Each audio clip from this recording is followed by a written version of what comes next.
And so they had to come up with a new one so that they continue their powers and their authority and their additional funding. That's why this happened. This is not about a new sudden outbreak. What's been going on in the Democratic Republic of Congo involving monkeypox has been going on for decades. Hello everyone, Alexa here in Mexico City. And why I came all the way here? It's because Rebel News asked me to come here and give the voice to conservative leaders who took the stage during the CPAC, the Conservative Political Action Conference that was held in Polanco, Mexico. I had the chance to engage with Robert Malone. So Mr. Malone is a really well-known physician in US. He is also an expert in mRNA. And during the COVID-19, he just wanted to warn the public about this injection that was given to millions of people around the world. I spoke with Malone with the latest health issues as the monkeypox and disease X and the fear spread by the WHO. We also spoke about the censorship, so you don't want to miss the whole interview. This is exclusive to us. But before, I need your help, because it's not free for independent journalists to travel all the way down and to give the voice to those experts. So please go over rebelcpac.com and make a donation. Thank you in advance. And now you need to watch this beautiful interview.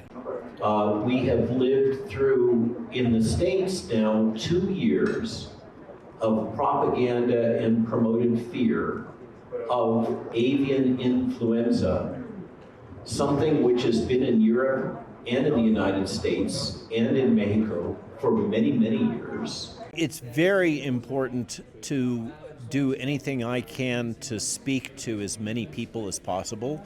I'm trying to share information, and Mexico in many ways is the leader of Latin America.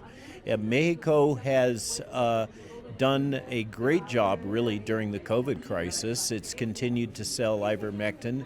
It's in many ways been a bastion of medical freedom. And I have spoken here in Mexico before. I spoke to the Senate about the vaccines, and it's been my pleasure to participate in the community here. And I'm a native Californian, so Mexico has always been close to my heart. What do you make of the FDA giving emergency use authorization to yet another COVID vaccine on August 22, 2024? And what was fascinating about that was that the person in charge of vaccines at the FDA, Peter Marks, when he was speaking about this, he repeatedly used the term hope, that they hope that this will work. They hope that it will work better than the other ones. They don't actually have the information. This is not really ethical to deploy this based on hope rather than scientific data. They don't have the data and the information from clinical testing to support their claims, and yet they're still recommending this all the way down to babies based on their hope that it might work and that it might not be as toxic as the other versions. Can trust in health institutions, in healthcare, in public health be restored? Or has its reputation been destroyed?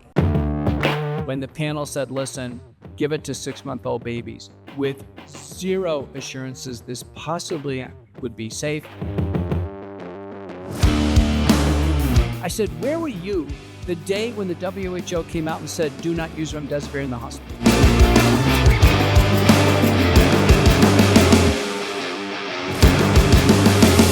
I'm Dr. Peter McCullough. Join me for an evening together. Tickets are on sale now. You can't deny that all over the world, public health and medicine have been severely damaged. The faith in people, in pharmaceuticals, in the pharmaceutical industry, in vaccines has been severely damaged. Can it be rebuilt? I don't know how that happens quickly. Trust, once it's damaged, takes a long time to restore. And they have abused the trust of the public egregiously. And I don't see how, without just massive propaganda, they're going to get back to a place where the public is willing to trust them anytime soon. How do we get back to medical ethic with true informed consent where people know exactly what they are being injected with?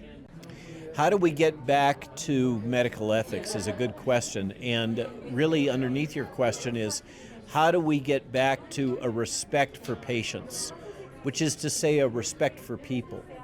Because that's what's been broken here, is what we've been subjected to is a system of beliefs that there are people who know better and that we should just blindly trust them. And we should go along with their recommendations and their mandates and their enticements to do things without really them respecting us and providing us with true information to allow us to make our own decisions. And I don't know how we fix that. The problem is that we have a group of oligarchs and their corporations that believe that they know better than us and that they have the right to tell all of us what to do and to really disrespect us as human beings. And that is going to be very difficult to fix. What are your thoughts on monkeypox, disease X, and the WHO having sole authority on declaring public health emergencies of international concern? Right. So I've followed the monkeypox story quite closely now for 2 years. I've written many essays about it, and recently multiple essays about what's been done at the World Health Organization. I believe that this is a form of cronyism. I call it disaster cronyism. And it is also a form of terrorism. I call it psychological bioterrorism. It is the use of fear, the weaponization of fear of infectious disease to support other agendas. Now, right now, the World Health Organization is seeking additional power and additional authority. And so it's in the interests of Mr. Tedros and the World Health Organization to scare the public. And that seems to be what they're doing, because monkeypox is not an international threat. It is not a disease of international concern. There is one case outside of the Democratic Republic of Congo and the surrounding nation states in Africa. There's one case in Europe, and that happens to be somebody who was infected in the Democratic Republic of Congo and then traveled back to Sweden. Okay, so it's an imported case of monkeypox. That's it. Okay, and the claims about the death rate of 500 people, mostly children, those are false. Those are children that have multiple medical problems, not the least of which is they're malnourished, and they have immunodeficiency as a consequence. They also have, some subset of them have had monkeypox. We don't really know how many. But this is being promoted by corporate media as a source of globalized fear. And you have to ask yourself, who benefits from this? Mr. Tedros benefits from it, additional money, power, influence. And the biopharmaceutical industry benefits from it. The people that hold biopharmaceutical industry stocks, the people that make monkeypox vaccine, the people that are trying to develop monkeypox drugs. Here's something that most people don't realize. Mr. Tedros himself acknowledged the whole reason for this new announcement of international public health concern is because the old one was expiring on the 20th of August. And so they had to come up with a new one so that they continue their powers and their authority and their additional funding. That's why this happened. This is not about a new sudden outbreak. What's been going on in the Democratic Republic of Congo involving monkeypox has been going on for decades. Monkeypox exists in animals that live in the Democratic Republic of Congo, not just monkeys. And it infects human beings that eat those and are in contact with those animals. And that will be the case for as long as there is a Democratic Republic of Congo, as long as there is a Congo, as long as there are people that eat bushmeat, we will have monkeypox. It is not anything new. It's not something to be afraid of, even though the media, who's the other group that benefits from this, is so actively promoting all this fear. Mm-hmm.